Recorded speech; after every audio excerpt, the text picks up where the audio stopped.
Now, we've talked a lot about Terry Funk on the podcast already, but he did a lot for ECW in terms Yes, of he did. credibility. I thought Yes, his tenure there put them over the top. absolutely. You can't say enough good about Terry. Absolutely. Were you There's surprised? Were you surprised he went there and did all the things he did? not at all. Hell, he wanted to do that before when he was a world champion. They just wouldn't let him do it.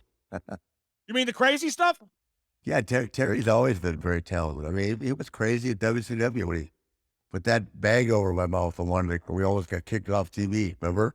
Oh, the plastic bag. Yeah, you did. Yeah. Did you know he was going to do that? No. I bet that came as quite a pleasant surprise. Yeah, very pleasant. I had no idea. But I wasn't surprised when I realized who I was dealing with. I underestimated him for a minute. Did Terry go too far with some of the extreme stuff for a man his age? Not just in ECW, but in Japan too, with that Onita promotion. When it's all said and done for Terry Funk, you can never say we went too far or anything. He just wanted to be the best at whatever he did, and he was.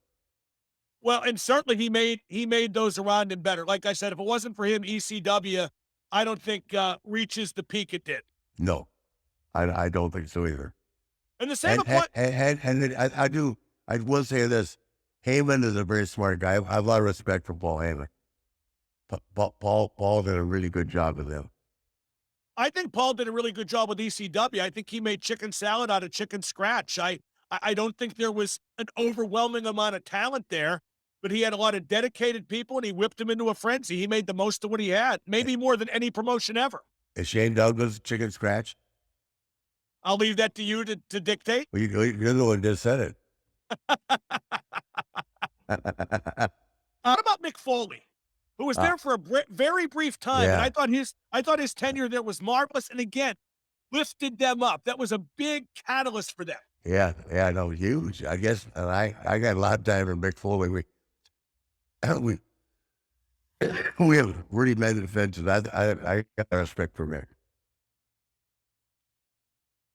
What did he go too far with the crazy stuff? Although I see him now, it looks like he's okay. Like, like I don't know, it always takes its toll. Look at you. I mean, you wrestled 380 some matches 1 year and you're still in one piece. It's 1 amazing year, how 8 years.